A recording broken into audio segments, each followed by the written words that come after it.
Do you ever get bored of your average day-to-day existence? I sure do. Well, I should say I did. Then I decided to do something about it. You see, conventional wisdom says that you live your life, then when you get older, your parents pass away. And then you get everything that they have left, an inheritance. I'm sorry, but that just isn't good enough.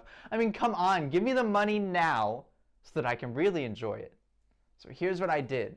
I walked right up to my dad and I said, Dad, I want what's coming to me right now. That is what my younger son said to me. What's coming to me? Right at that moment, I was thinking, yeah, I'll give you what's coming to you. I mean, just who does he think he is making demands of me?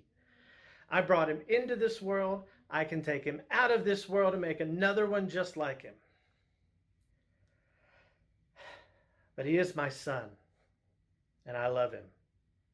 And so as much as it pained me, I decided to give him what he wanted and let him search for a better life on his own. And not long after that, he packed his bags, and the next thing I knew, I was out of there.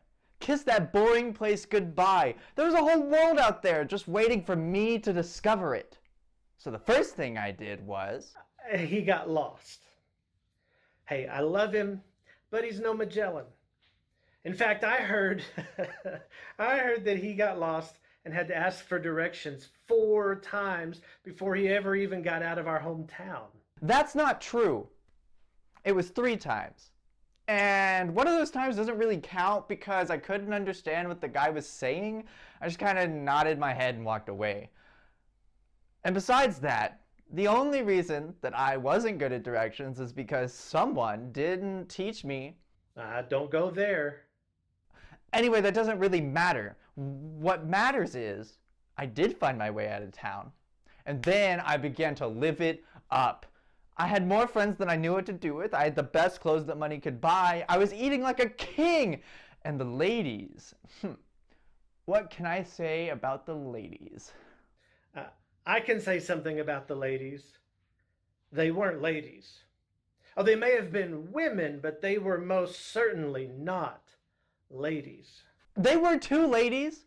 Well, most of them. Let's see. There was Sheila, and Nancy. Okay, they weren't really ladies. Becca. And Margot. Okay. Okay, come to think of it, none of them were really ladies. As I was saying... Wait, Connie. Connie was a lady. Yeah, a lady of the evening. Okay, never mind, none of them were ladies.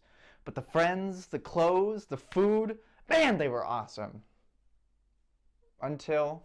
his money ran out. Just about the same time that the whole country went into a recession. There wasn't any work to be found. Man, I tried. I really did. But I couldn't find work. I searched and searched. And I finally got a job as a manager. Well, not really a manager, but an associate. Okay. I was a bacon preparation assistant. Which means... I took care of pigs. I couldn't believe my life had come to this. I'd wasted everything my father had given me. I wasn't really making any money to speak of. I had no place to live. I had no food to eat. There were days I would have eaten the disgusting scraps I fed the pigs, but I couldn't. They wouldn't let me. So with hunger pains as a constant reminder of how I'd squandered my life away, I lived a life of misery. Day after day after day. Day after day after day, I watched and I waited, and I ached in my heart as only a parent can for his child. But most importantly, I never gave up on him. I believed that one day he would return. I just knew it would happen one day. One day it hit me, and I realized that back at my father's house, the lowliest servants were living better than I was. They had a place to live, they had food to eat. They were living like kings compared to me. And so I wondered, what if he never comes to his senses? What if he doesn't come back? What if I never see him again? Again and again, I ran things through my head as I made the long journey back to my father's house. I knew what I would do. I would humbly ask him to hire me as one of his servants. I couldn't ask for a handout, and I had no right to ask him to take me back as a son. But maybe he'd let me work for him. Just maybe. Maybe today he'll come home, was the thought that ran through my head every single day. Maybe today. Maybe today I'll be sitting here waiting and watching, and I'll see him appear off in the distance as he makes his journey back Home. It's a word that describes so many things: comfort, care, security, acceptance, love. And now I was just a few hundred yards away from It it. was a beautiful day. I was sitting out on the front porch enjoying a cool breeze when I saw him.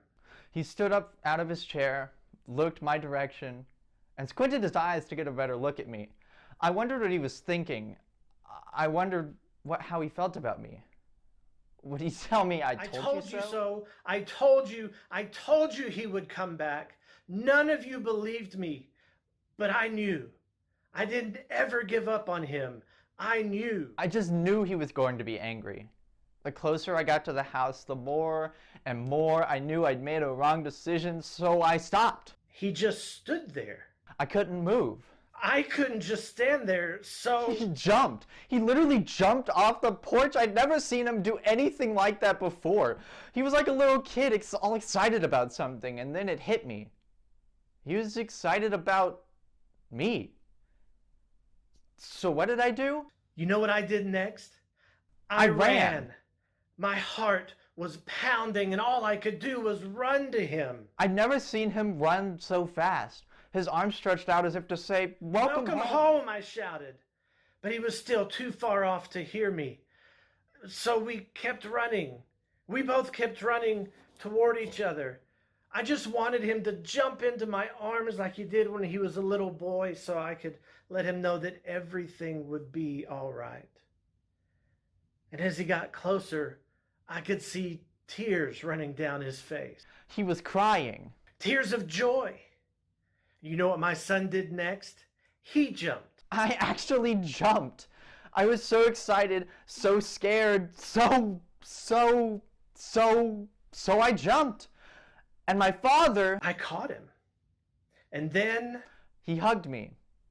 My father embraced me like only a father can.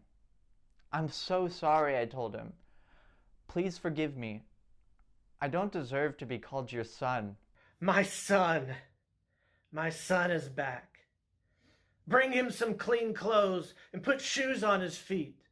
Prepare a meal. No, a feast. For my son will no longer live life as an orphan. Today we will celebrate, for all our hopes have come true. I guess it was hope that kept me going. A hope that my father would have mercy on me. A hope that in some way he would take me back. A hope that I would be forgiven. It's all forgiven. I'll never bring it up again. There's no blame.